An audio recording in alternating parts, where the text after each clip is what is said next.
ॐ तव कथामृतं तप्तजीवनं कविभिरीडितं कल्मषापहं শ্রবণমঙ্গলম শ্রীমদাততম ভুবি গৃণন্তি এ ভূরিদায়নাঃ। দ্বিতীয় পরিচ্ছেদ, ভাবরাজ্য ও রূপ দর্শন। ঠাকুর সমাধিস্থ, অনেকক্ষণ ভাবাবিষ্ট হইয়া বসিয়া আছেন। দেহ নড়িতেছে না, চক্ষু স্পন্দহীন, নিঃশ্বাস পড়িতেছে কিনা বুঝা যায় না। অনেকক্ষণ পরে দীর্ঘ নিঃশ্বাস ফেলিলেন, যেন ইন্দ্রিয়ের রাজ্যে আবার ফিরিয়া আসিতেছেন। শ্রীরামকৃষ্ণ প্রাণকৃষ্ণের প্রতি। তিনি শুধু নিরাকার নন, তিনি আবার সাকার। তার রূপ দর্শন করা যায়। ভাব ভক্তির দ্বারা তার সেই অতুলনীয় রূপ দর্শন করা যায়। মা নানা রূপে দর্শন দেন। কাল মাকে দেখলাম গেরুয়া জামা পরা, মুড়ি সেলাই নাই, আমার সঙ্গে কথা করছেন। আর একদিন মুসলমানের মেয়ে রূপে আমার কাছে এসেছিলেন, মাথায় তিলক কিন্তু দিগম্বরী। ৬-৭ বছরের মেয়ে আমার সঙ্গে সঙ্গে বেড়াতে লাগলো ও ফচকিমি করতে লাগলো। হৃদের বাড়িতে যখন ছিলাম, গৌরাঙ্গ দর্শন হয়েছিল কালা পেড়ে কাপড় পরা। হলধারী বলতো তিনি ভাব অভাবের অতীত। আমি মাকে গিয়ে বললাম, মা, হলধারী একথা বলছে, তাহলে রূপ টুপ কি সব মিথ্যা? মা রতির মার বেশে আমার কাছে এসে বললে, তুই ভাবেই থাক। আমিও হলধারীকে তাই বললাম। একবার ও কথা ভুলে যাই বলে কষ্ট হয়। ভাবে না থেকে দাঁত ভেঙে গেল, তাই দৈববাণী বা প্রত্যক্ষ না হলে ভাবেই থাকব, ভক্তি নিয়ে থাকব। কি বলো? প্রাণকৃষ্ণ: আজ্ঞা।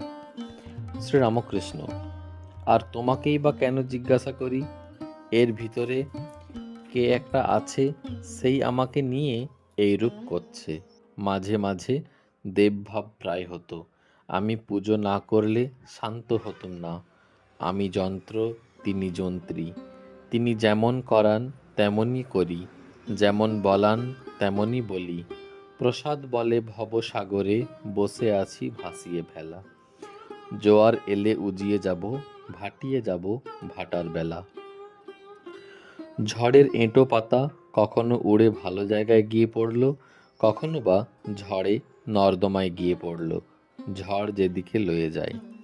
তাঁতি বললে রামের ইচ্ছায় ডাকাতি হলো, রামের ইচ্ছায় আমাকে পুলিশে ধরলে, আবার রামের ইচ্ছায় ছেড়ে দিলে।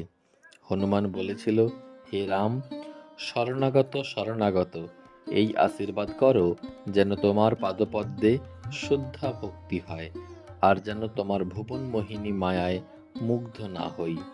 কোলা ব্যাং মুমূর্ষু অবস্থায় বললে, রাম, যখন সাপে ধরে তখন রাম রক্ষা করো বলে চিৎকার করি, কিন্তু এখন রামের ধনুক বিঁধে মরে যাচ্ছি, তাই চুপ করে আছি। আগে প্রত্যক্ষ দর্শন হতো এই চক্ষু দিয়ে, যেমন তোমায় দেখছি এখন ভাবাবস্থায় দর্শন হয়। ঈশ্বর লাভ হলে বালকের স্বভাব হয়, যে যাকে চিন্তা করে তার সত্তা পায়। ঈশ্বরের স্বভাব বালকের ন্যায়। বালক যেমন খেলাঘর করে, ভাঙ্গে গড়ে, তিনিও সেইরূপ সৃষ্টি স্থিতি প্রলয় করছেন। বালক যেমন কোনো গুণের বশ নয়, তিনিও তেমনি সত্য রজ তম 3 গুণের অতীত। তাই পরমহংসেরা 10-5 জন বালক সঙ্গে রাখে, স্বভাব আরোপের জন্য। আগরপাড়া হইতে একটি 20-22 বছরের ছোকরা আসিয়াছেন। ছেলেটি যখন আসেন, ঠাকুরকে ইশারা করিয়া নির্জনে লইয়া যান ও চুপি চুপি মনের কথা কন। তিনি নূতন যাতায়াত করিতেছেন, আজ ছেলেটি কাছে আসিয়া মেঝেতে বসিয়াছেন। শ্রীরামকৃষ্ণ ছেলেটির প্রতি: আরোপ করলে ভাব বদলে যায়। প্রকৃতি ভাব আরোপ করলে ক্রমে কামাদি রিপু নষ্ট হয়ে যায়, ঠিক মেয়েদের মতন ব্যবহার হয়ে দাঁড়ায়। যাত্রাতে যারা মেয়ে সাজে, তাদের নাইবার সময় দেখেছি মেয়েদের মতো দাঁত মাজে, কথা কয়। তুমি একদিন শনি মঙ্গলবারে এসো। প্রাণকৃষ্ণের প্রতি: ব্রহ্ম ও শক্তি অভেদ। শক্তি না মানলে জগৎ মিথ্যা হয়ে যায়। আমি তুমি ঘরবাড়ি পরিবার সব মিথ্যা, ওই আদ্যাশক্তি আছেন বলে জগৎ দাঁড়িয়ে আছে। কাঠামোর খুঁটি না থাকলে কাঠামোই হয় না। সুন্দর দুর্গা ঠাকুর প্রতিমা হয় না। বিষয়বুদ্ধি ত্যাগ না করলে চৈতন্যই হয় না। ভগবান লাভ হয় না।